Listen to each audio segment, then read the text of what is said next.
sana. Oke, next. Saya berusaha mengawali dari bagaimana cara ulama nasab mengisbatkan nasab ya. Nanti itu saya berikan insight betapa pentingnya sumber sezaman. Jadi ada musalamat antara saya dan Kiai Imad bahwa bukti sezaman itu perlu. Kendati pun demikian, saya fokusnya ada di sejarah, kajian historis, dan akan mengkritik apapun yang bisa dikritisi dari kajian historis. Nah, untuk ulama nasab ternyata memiliki kaidah ilmiahnya sendiri. Mereka memakai kaidah tasamu atau syuruh istifadoh. Bisa dilihat ya. Ada 4 macam paling tidak, berarti kan catatan dari keluarga yang sahih. Terus yang kedua syuruh istifadoh atau biasa dikenal dengan tasamu, bisa didengarkan kayak Gus Hasan ini bin siapa semua orang di Bondowoso mengerti, dan itu adalah yang dimaksud dengan surah wastifado. Surah belum tentu istifat dan mustafat belum tentu surah. Keduanya bisa jadi berbeda, tapi salah satu di antara keduanya bisa sahih untuk mengisbatkan nasab. Selanjutnya ada al-iqrar, berarti kan konsistensi dari sebuah ikrar, dan yang terakhir adalah seperti Mahdi Rojai yang mengisbatkan Ba'alawi ketika diragukan mengirimkan surat, itu bentuk dari tahqiq seorang muhakkik itu. Nah, problemnya saya bawakan dari Muqaddimat fi ilmin nansab. Ini kitab baru karena saya ngerasa paling representatif.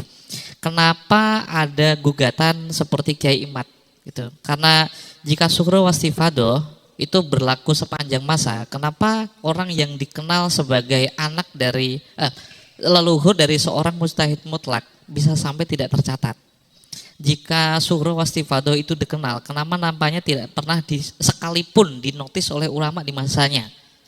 Jika syukur wastifado itu berlaku sangat umum, kenapa tidak ada satupun bukti bahwa dia itu ada? Itulah kenapa Kiai Imad itu bertanya-tanya, sebenarnya Ubaidillah bin Ahmad al-Muhajirin benar-benar ada atau tidak gitu. Makanya di redaksi yang selanjutnya ya, ketika ada bukti yang dimaksud dengan baina sorihah, Kiai Imad memiliki definisi yang berbeda dengan saya. Asy-Syajarah al-Barokah beliau anggap sebagai baina sorihah. Baina sorihah itu bisa dipakai untuk mengibtol nasab. Jika memang kemutawatiran misal Gus Umar bin siapa itu udah syuhro wastifado, ketika ada bukti sahih seperti keluaran Dukcapil mengeluarkan Gus Umar adalah bin orang lain, itu bisa membatalkan syuhro wastifado. Begitupun sebaliknya. Nah, slide yang kedua, saya ngasih satu contoh lagi bahwa mengibtol nasab itu bukanlah selanjutnya Kang Admin. Nah, ini bukan berusaha untuk menambahi perkara ya. Bani Qatadah itu kan sahih. Banyak asraf di Al-Hasani di Mekah. Nggih. Salah satu ulama sezaman sekitar 565 itu membatalkan nasabnya. Jadi perkara ibtolun nasab itu bukan perkara yang baru gitu maksud saya. Di Lubabul Ansab Ibnu Funduk itu sekitar 566 itu membatalkan salah satu datuk bil ittifaq. Redaksinya bisa dilihat bil ittifaq. Nama Abdullah bin Muhammad bin Musa As-Sani yang menjadi datuk semua Bani Qatadah Al-Hasani itu dibatalkan dan bil ittifaq. Saya tidak sedang berusaha mendorong jenengan bahwa ini dibatalkan, enggak, ini sekadar contoh. Dan yang lebih shock lagi mungkin kalau jenengan nggak tahu, slide selanjutnya. Saya dapat manuskrip dari Imam Safaroni, seorang ahli nasab sekitar abad ke-8 atau ke-9. Bisa dibaca. Kira-kira siapa tokoh yang sedang beliau batalkan nasabnya? Syekhin Abdul Qadir Al-Jailani gitu. Jadi membatalkan nasabnya Ba'alawi bukan kali pertama. Bahkan Bani Qatadah yang sangat-sangat ring satu kesahihannya itu menurut Habib Rafael ya, itu sangat ring satu di Hijaz, itu ternyata bisa dibatalkan. Dan jangankan itu, Syekh Abdul Qadir pun ternyata bisa dibatalkan. Konon seperti yang ditulis oleh As-Safar ini, orang di Syam berarti Syria ya, itu populer mengisbatkan silsilahnya Syekh Abdul Qadir Jailani dengan 2 jalur seperti ini. Bisa dibaca di sebelah kanan, kalau misal yang sebelah kiri nggak bisa dibaca. Ini kata Safaroni yang paling bawah. Kilahuma, ada 2 isnad, ada 2 nasab yang disandarkan kepada Syekh Abdul Qadir Jailani. Kilahuma ghairu shahihin wa qad ikhturi'a, dan silsilah ini dibuat-buat gitu. Padahal kalau jenengan itu punya ijazah manaqib dari Syekh Abdul Qadir Jailani, salah satu silsilah ini kan yang jenengan yakini. Nggih. Nah, ini sekadar contoh biar jenengan nggak terlalu kaget bahwa membatalkan nasab itu bukan perkara yang baru. Oke, clear ya? Ada pro Kiai Imat nanti silakan, forumnya nanti lebih enak. Oke. Next, mungkin lanjut. Nah, kali ini kita akan membahas tentang Ba'alawi atau Bani Alawi. Terus sekaligus melacak selanjutnya melacak Ubaidillah bin Ahmad Al-Muhajir. Pokok pertama Kiai Imat membatalkan nasabnya Kiai Ba'alawi atau Ubaidillah itu berangkat dari kitab yang namanya An-Nafah Al-Ambariyah. Gitu. Kenapa? Selanjutnya mungkin karena Abu Alawi di kitab itu yang diproduksi sekitar tahun 880 menyebutkan kalau Abu Alawi adalah min nasli Bajadid. Jadi ada sebuah redaksi sekitar tahun 880 dari kitab seorang ahli nasab namanya An-Nafah Al-Ambariyah menyebutkan kalau yang disebut dengan Abu Alawi, leluhurnya Bani Alawi sekarang, itu ternyata hasil cangkokan kepada Ali Bajadid yang sudah terkonfirmasi sebagai syarif. Karena ada redaksi seperti ini. Nah, jika ini langsung dipercaya dan tidak melakukan kritik sumber terlebih dahulu, makanya kita akan memerlukan sumber sezaman untuk mengkonfirmasi. Betul? Kita lanjutkan. Saya memakai Audhu Ulami dari As-Sakhawi. Itu sekitar tahun beliau berarti mendapati abad ke-9 dan ke-10 sezaman dengan An-Nafah Al-Ambariyah. Ini ada satu redaksi ketika As-Sakhawi menemui seseorang masayih dari Hadramaut bernama Abdul Kabir. Abdul Kabir ini datang ke Mekah dan menemui Sakhawi memberikan kabar. Dia itu hidup sekitar tahun abad ke-6 dan menemukan sekitar 4 orang Abu Alawi. Salah satunya adalah yang paling bawah Abdurrahman Asyarif, Abi Bakar ini ayahnya dari Ali As-Sakran, Mu'alliful Burqatul Musiqah, terus Umar Al-Bukhdar, Abi Hasan, itu semuanya disebut dengan Abu Alawi. Nah, ada satu kontradiksi ketika An-Nafah Al-Ambariyah mengatakan Abu Alawi adalah anak dari Bajadid. Kenapa rekomendasi atau informasi dari As-Sakhawi mengatakan bahwa Abu Alawi diberikan kepada julukannya kepada 4 orang yang dia temui dari Abdul Kabir. Jadi ada informasi bernama Abdul Kabir, dia datang ke Mekah. Sakhawi itu kan penduduk Mekah waktu itu, menulis kitab Daw Ulame, dia menginformasikan Abdul Kabir itu seorang ulama Yaman datang kepada saya memberikan informasi bahwa di Yaman itu ada 4 orang yang disebut dengan Aba Alawi. 4 orang itu seperti yang disebutkan. Next. Nah, selanjutnya ini kitab yang tidak dimiliki oleh Kiai Imat, saya dapat itu masih anget ini. Makanya belum saya restorasi. Ini sekitar tahun 855. Ini kitab sezaman dengan An-Nafah Al-Ambariyah. Untuk memastikan bahwa sumber sezaman itu penting mengkonfirmasi hal ini. Jika benar Abu Alawi adalah orang yang menjadi keturunan dari Bajadid, adakah yang bisa menjelaskan sebaliknya? Ternyata ada. Satu tadi dari Sakhawi ya, dari Audhu Ulami. Terus saya bawakan kitab yang belum direstorasi sama sekali bernama Jahurus Safaf. Itu sekitar 855. Nah, ketika Kiai Imat mengatakan Abdullah bernama Ubaidillah, di tasgir itu dimulai dari Sayyid Ali As-Sakran, pemilik Al-Burqatul Musiqah. Kitab ini ditulis pada sekitar tahun 820. Ali As-Sakran itu lahir 818. Jadi ketika kitab ini ditulis, orang yang dianggap Kiai Imat memulai nama Ubaidillah sebagai pencangkokan kepada Bajadid masih berumur 2 tahun. Gitu. Jadi ini kitab paling awal yang bisa membatalkan teori bahwa Ubaidillah itu dimulai oleh Ali As-Sakran. Nah, informasinya seperti ini. Informasi ada yang paling tengah itu ada garis merah. Konfirmasi tentang 3 orang keturunan Alwi. Bajadid, berarti Jadid dan juga Basri sama-sama anak dari Ubaidillah. Dan mereka semua adalah keturunan dari Abu Alwi yang tidak lain bernama Ubaidillah itu sendiri. Gitu ya? Oke, next.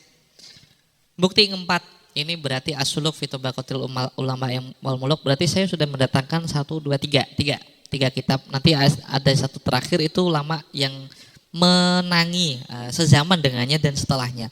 As-Suluk itu mengonfirmasi sekitar 9 nama. 9 nama yang menjadi keturunan dari Ubaidillah.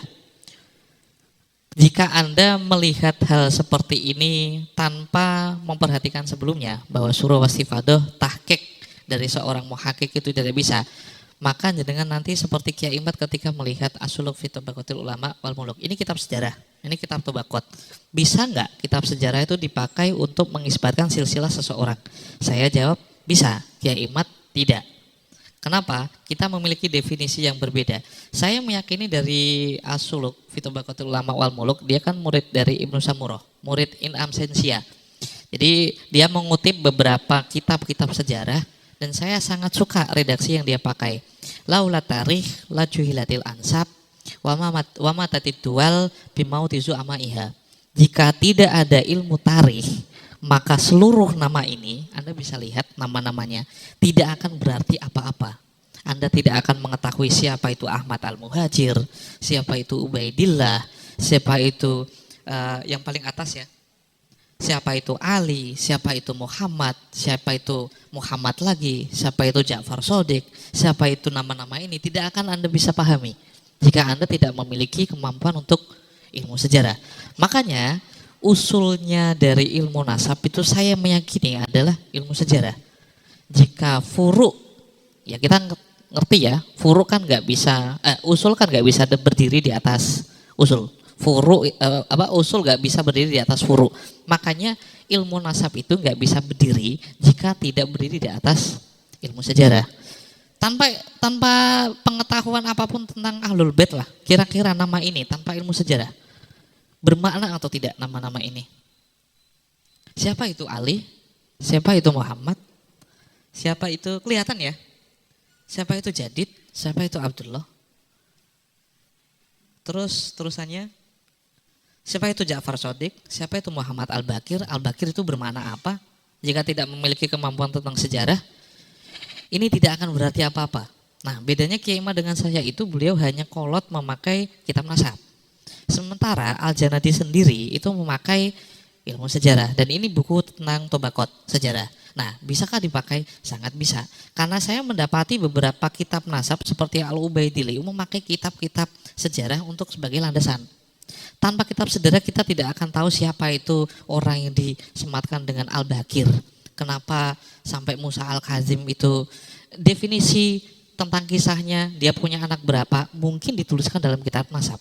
Tapi tanpa ilmu sejarah, nama itu tidak akan bermakna. Nah, untuk membahas dan membalas apakah informasi Abu Alwi tadi adalah anak atau keturunan min nasli Bajadid, benar atau tidak, saya pakai yang paling nomor 3 berarti adalah As-Suluk fi Tabaqatil Ulama wal Muluk. Nah, kitab ini paling tua, lebih tua dari An-Nafakh Al-Ambariyah. Dia menjelaskan secara sharih bahwa Ali adalah Bajadid. Sementara 7 nama dari Ba'alawi adalah saudara yang lain. Next mungkin. Nah, sorry belum saya tandai, tapi yang ini adalah 7 nama dari Ba'alawi. Jadi konfirmasi buku sezaman itu bisa membantah An-Nafakh Al-Ambariyah yang dipakai oleh Kiai Imad ketika beliau mengatakan bahwa Ba'alawi di abad ke-9 itu mencangkokkan namanya ke Bajadid. Jadi konon menurut klaimnya Ba'alawi itu, Imam Ubaidillah punya anak 3, yaitu Alwi, Jadid, dan Basri. Dan Kiai Imad mengira dan menuduh juga bahwa Ba'alawi, nama Alwi itu dicangkokkan kepada Jadid. Jadid itu pun hasil dari cangkokan karena muncul baru pada abad ke-8, yaitu dari kitab As-Suluk. Oke, next. Nah, ini kitab tadi 3 kitab sezaman sudah membantah dengan sangat sharih ya bahwa Abu Alwi bukanlah keturunan dari Bajadid. Nah, kebetulan saya menemukan manuskrip dan ini sedang direstorasi. Ternyata ada saktun nasakh, Jadi zaman dulu itu tidak ada penerbit. Orang-orang itu menuliskan kitabnya itu dikasih ke rentalan orang-orang. Misal Gus Umar punya profesi sebagai seorang nusakh, penulis kitab. Ya, dia dibayar untuk melakukan itu. Nah, kadangkali yang menasakh itu, yang menyalin kitab yang menjadi nusakhnya itu kadangkali keliru menulis. Makanya dalam dunia sumber primer itu sangat penting biar jenengan tahu apa yang dimaksud, apa yang sedang ditulis oleh seorang mu'alif di kitabnya. Kadangkali kita tidak menemukan kebenarannya hanya lewat kitab versi modern. Perlu muhaqqiq juga, perlu kitab asli juga. Nah, di An-Nafakh Al-Ambariyah yang diproduksi sekitar 880 itu kelak nanti saya akan unggah dan saya akan buktikan ketika informasi Abu Alwi adalah keturunan dari Bajadid, itu adalah kekeliruan dari seorang penasakh kitab. Jadi seorang pegawai yang menulis kitab itu loh, terus dikasihkan ke orang-orang. Kalau sekarang kan main enak ya, fotokopi, bisa dicetak 1000 eksemplar udah jadi. Dulu itu enggak. Biasanya kitab ini ditulis oleh seseorang, dibayar, diberikan kepada orang lain, diberikan kepada orang lain, diberikan kepada orang lain. Di belakang sampulnya dikasihkan isnad. Saya mendapatkan ijazah kitab ini dari si Fulan, Kiai Fulan dari ini tahun ini, tahun ini. Nah, dari sanalah saya bisa menemukan Mbak Jadid dan Mbak Alawi dari bukti-bukti material. Kita lanjutkan aja lah. Ini sebelumnya. Ini bukti yang setelah dari An-Nafaqah Al-Ambariyah. Bukti yang sangat faktual. Dia sangat sezaman dengan An-Nafaqah Al-Ambariyah, tapi dia membuktikan bahwa Mbak Alawi yang paling merah ya, merah yang paling bawah. Bani Abad, Abu Abad atau di Hadramut bisa disebut dengan Ba Abad, itu ternyata punya kekerabatan dengan beberapa Bani Ba'alawi. Makanya saya tuh menemukan bukti historisnya ternyata bukan di Yaman ya, ternyata di Oman. Solalah berarti Kesultanan Oman sekarang. Nah, salah satu petunjuknya adalah ketika saya mencari yang siapa yang bernama Ba Abad ini. Ternyata mereka berketurunan sampai sekarang, menceritakan kisahnya, menceritakan hubungan kekerabatan dengan Mbak Alawi ketika di masa lalu. Dan dari sini udah ada konfirmasi kalau Aba Alwi bukanlah orang lain kecuali dia itu julukan bagi keturunan Ubaidillah. Dan Aba Alwi itu adalah kunyah yang diberikan kepada Ubaidillah bin Ahmad Al-Muhajir. Jadi sudah ada kitab 3 sezaman dan lebih tua dari An-Nafaqah Al-Ambariyah, dan yang sezaman, satu kitab sezaman dengan An-Nafaqah Al-Ambariyah yang bisa membatalkan klaim bahwa Aba Alwi mencangkokkan nasabnya kepada Mbak Jadid. Oke, next. Terus ini saya presentasinya sedikit kok. Habis ini kita langsung dialog. Ini konfirmasi historis yang saya dapatkan dari bukti-bukti isnad. Next. Kebetulan saya temukan ini dari Oman. Teman saya Abu Umar itu yang merestorasi. Saya dapat nama itu dari yang paling bawah, yang tulisannya nggak bisa dibaca itu. Ini bukti bahwa Mbak Jadid itu mendapatkan isnad kitab Sunan Turmuzi dari Imam Al-Harawi yang paling kanan. Jadi Muhammad Bajadid itu anaknya Ali Bajadid. Itu pada tahun 653 mendapatkan isnad dari Hasan bin Rasyid. Hasan bin Rasyid dari Ali Bajadid. Ali Bajadid ini mendapatkan isnad dari Muhammad bin Abdullah Al-Harawi tahun 591. Jadi sekitar hampir 150 tahun lah. Yang awalnya 550 tahun, saya tawar menjadi 150 tahun lewat isnad ini. Next. Sedikit lagi selesai. Next lagi mungkin. Oke, ini isnad untuk Mbak Alawi. Gak ada habaib di sini ya. Kebetulan gak ada habaib ya. Oke. Sayangnya gak bisa di zoom. Ini kitab yang paling atas ini, Sanah Salasin Wasitimi'ah. Berarti sekitar tahun 690. Bisa di zoom gak sih? Gak bisa ya. Jadi, sip. Tolong di bold mungkin. Ini bentuk isnad seseorang di masa lalu. Jadi setelah saya belajar tentang manuskrip sekarang, akhirnya saya sangat menghormati kesarjanaan itu. Jadi ilmu yang sampai kepada kita ternyata melewati pundak-pundak seorang intelektual seperti ini. Jadi yang paling atas itu Sami Jami'ah Hadzal Majlad Ar-Rabi'ah. Berarti kitab As-Sunan Turmudi, ada seseorang menghatamkan kitab ini kepada seorang kiai. Fokuskan kepada tahunnya ya. Dia mengijazahkan, dia mendapat ijazah itu sekitar 697. Di bawahnya itu ada silsilah dari isnad. Sunan Turmudi yang sampai kepada saya ternyata isnadnya dari abah saya, dari sini, dari Mbah Mun, dari Mbah Zubair, dari sini, dari sini. Seperti inilah yang dituliskan ulama di masa lalu. Dan dari sini saya temukan nama Asyarif Al-Alamah Abi Abdillah Muhammad bin Abdurrahman bin Alwi bin Muhammad Al-Faqihil Muqaddam. Mbak Alawi dituliskan di sini salah satu cucunya dari Faqihil Muqaddam, cucu dari Ali Khalid Qosam, ternyata belajar Sunan Tirmidzi dari seseorang di masa lalu menjadi mujiz yang ketiga. Dan ini manuskrip sebuah isnad tahun 697. Kira-kira dapat di tahun berapa? Nah, ini bisa dikonfirmasi lewat sumber sezaman. Dengan cara ini, ketika saya komparasi dengan Al-Muqibun karya Mahdi Rojai, tepat disinilah saya bisa menemukan ini loh, cucunya Fakihul Muqaddam ternyata mendapatkan isnad Sunan Tirmidzi dari seorang kiai. Ini yang saya maksud dengan bukti material. Next, ini yang paling terakhir kayaknya. Dan ini yang paling unik ini. Waktu terakhir, ini yang Masjid Alawi. Setelah ini mungkin. Kiai Mat itu kan sebelumnya menginsinuasi penemuan saya tentang Masjid Ubaidillah, Masjid Alawi. Nah itu masjid baru itu, direstorasi baru abad ke-9. Saya buktikan itu keliru. Yang bawah ini kayaknya kan. Ini ada isnad, seseorang mendapatkan isnad di tahun, bisa di zoom mungkin? Oke, yang merah.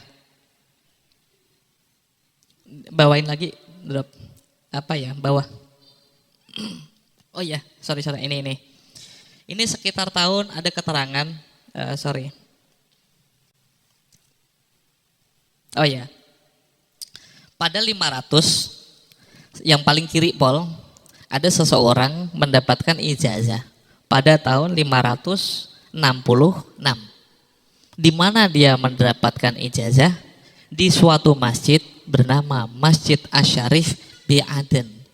Di sebuah masjid yang terletak di Aden, Yaman, dan disebut dengan Masjid Asy-Syarif. Nah, petunjuk ini saya itu agak aneh awalnya. Kenapa seseorang bisa disebut syarif di masa lalu? Kenapa bisa disebut Husaini seperti Mbak Alawi tadi ya, cucunya Fakihul Muqaddam? Kenapa kok harus ada, mungkin saya bisa masuk akal itu disebut dengan guru. Kenapa ada yang membedakan dengan memakai kata syarif? Ini yang terakhir.